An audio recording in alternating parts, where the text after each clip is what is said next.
This is the news on top of the hour. Live from our studio in Georgetown. Kaieteur Radio, 99.1 FM. Good day to you. Welcome to today's News at Noon on Kaieteur Radio. That comes to you with the compliments of Sleepy Jeans. I am Kevin Smith, and these are the top stories we're tracking. Exxon to give Guyana a hefty bill for drilling well in the giveaway Kaieteur block. Suriname sells their oil blocks while Guyana gives ours away for free. Exxon cheated Guyana on pre-contract costs, says Christopher Ram, and radio, TV, and cable operators owed GNBA over $100 million in fees. Meanwhile, father of unborn child killed in mining pit accident. Stay tuned to stay informed.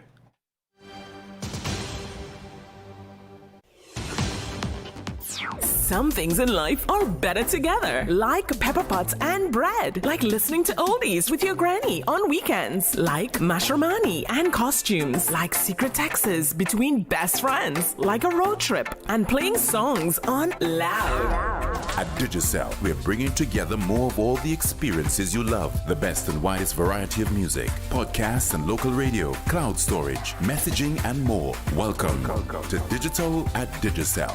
Digicel. Better together.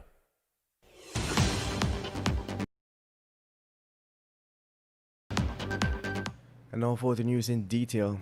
ExxonMobil has struck oil in the Kaieteur block's Tanagar 1 well, which its co-venturer said is likely a non-commercial find. Yet Guyana will have to foot the hefty bill for the drilling of this well. It is noted to be the deepest prospect ever drilled by the oil major offshore Guyana, and ultra-deepwater prospects tend to be the most expensive in offshore drilling. Notably, this is one of the two oil blocks, alongside Kanji, which were given away by former President Donald Ramotar just days before the 2015 elections. The unqualified companies paid Guyana nothing for the blocks and were awarded generous terms. The Kaieteur block contract allows the contractor to recover costs incurred from its exploration. In other news, governments around the world make big money when they award oil and gas contracts by open, competitive bidding processes. They also ensure that when such a process is upheld transparently, the best and most eligible companies are chosen to do the job. This is the process that the Suriname state-run oil company Staatsolie has taken, as it has announced that 8 oil blocks offshore of the country are up for bidding. According to the bidding document's executive summary, the 8 blocks on offer total to over 13,000 kilometer squares of unexplored but highly prospective acreage in the western part of offshore the Dutch-speaking country, with April 2021 as the due date for bids. Meanwhile, Guyana is being known for giving our oil blocks away for free. And moving on, Exxon cheated Guyana on pre-contract costs. Christopher Ram, attorney at law, chartered accountant, and transparency advocate Christopher Ram is of the position that ExxonMobil has cheated Guyana in millions of dollars claimed to have been spent by the oil major. The accusation of the attorney refers to his charge that Exxon's claims of $460 million pre-contract costs is overstated by at least $92 million. Ram's calculation found that all figures supplied by the companies, even when one allows for all expenses and expenditures, amount to a far cry from the $460,237,918 that Exxon and its partners Hess and CNOOC Nexen are claiming. And moving on, the Guyana National Broadcasting Authority, or GNBA, has publicized the names of 20 radio, television, and cable operators who have together accumulated a debt to the authority totaling in excess of $100 million. It is understood that the defaulting operators have been paying the licensing fees ranging from $300,000 to $2.5 million annually for several years. Administrator of GNBA, Violet Boyer, said that GNBA has been very lenient with the defaulting broadcasters, agreeing to amnesty and even a payment plan, which allowed them time to pay off their debt. However, the administrator said that broadcasters have continually abused the grace period to further default on payments. In other news, the father of a 5-year-old and an unborn child lost his life on Sunday after the mining pit which he was working in collapsed and covered him at Arena Dam, Northwest District. Dead is 26-year-old Errol Ramit of McDoom, Port Kaituma. According to the police report, the accident occurred at around 14 hours 30. Based on information, Ramit was at the time in the mining pit operating the Marok engine when a section of the pit collapsed and covered him. Immediately following the accident, the victim's workmates began digging, which however took them about an hour to find him. He was reported to be motionless upon discovery. An investigation is still ongoing. It is now 12:06. Coming up after the break, gun and ammo discovered in young couple's home. Man making complaint allegedly beaten and chopped by family. Women and Gender Equality Commission concerned over removal of Tourism PS Karen van Slijtman Corbin and says removal was uncalled for and dehumanizing. Do stay tuned. Right now, children are at an increased risk of sexual abuse, and the perpetrator can be nearer than you think. So stay alert and be aware. Be aware of your neighbors. Be aware of your friends. Be aware of the people you have in your home. Do not become complacent. Protect children now. You can make a report to the police or call the CPA hotline on 227-0979. A message from the Child Care and Protection Agency, Ministry of Human Services and Social Security, and UNICEF.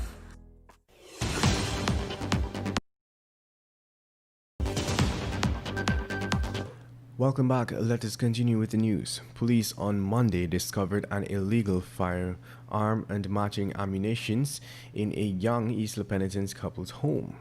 According to a police report on the day in question, around 14 hours 25, ranks acting on information went to the location where they arrested a 24-year-old male and his 25-year-old reputed wife after a search was conducted on their home and an unlicensed .32 pistol with 3 live matching rounds was discovered hidden in an oven. The couple is being processed for court.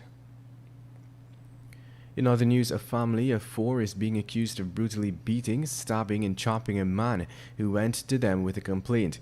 Currently hospitalized and nursing multiple chop and stab wounds is 22-year-old Curtis Robertson of Lozignan.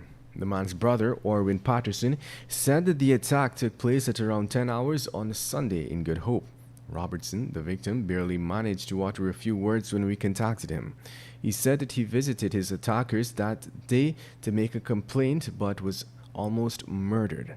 The attackers, a father and son, are expected to face charges today in the Vigilance Magistrates Court.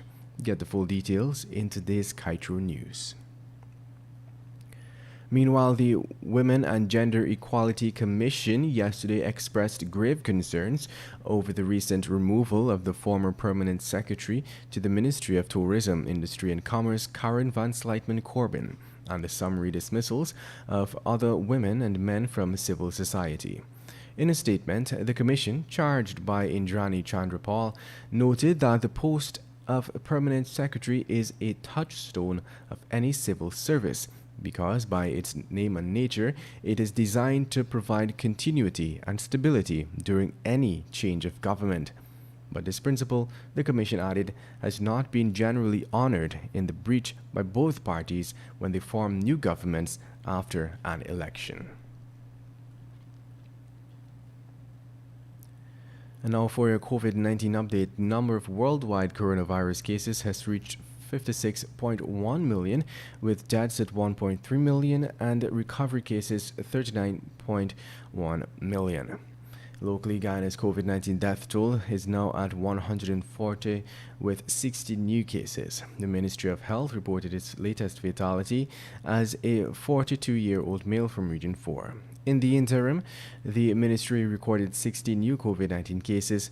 Of the cases, 4 were found in regions 1 and 4, 3 in region 6 and 7, and 2 cases in region 10. There were, however, 139 new recoveries from the deadly disease. The ministry has announced that rapid tests conducted on students previously showed some positive results. Regional health officials later retested those persons and the results returned negative. Minister Manik Chand also disclosed that as of Monday night, several persons in Bartika had tested positive for the virus and were placed in isolation. 41 residents of St. Cuthbert's Mission who tested positive for COVID-19 can now return to their usual activities after being given the all-clear by doctors. And coming from CNN, the U.S. is likely in the last big surge before a possible COVID-19 vaccine can start to offer help in the coming months, one expert says. But for now, the country is continuing to set grim case and hospitalization records, and the pandemic shows no signs of slowing down. Meanwhile, early research suggests immunity to the coronavirus that causes COVID-19 can last for at least 6 months and possibly much longer, perhaps even years, when all components of the body's immune memory are taken into consideration. And that brings us to the end of today's News at Noon. Remember, the news came to you with the compliments of Sleepy Jeans. I am Kevin Smith. Thank you for listening. Tired of changing your baby's clothes? We have the perfect solution. Sleepy Denim Diapers, giving you that fashionable denim look throughout the day with the same soft touch. Look cool. Look hip. Rock in style with Sleepy Jeans.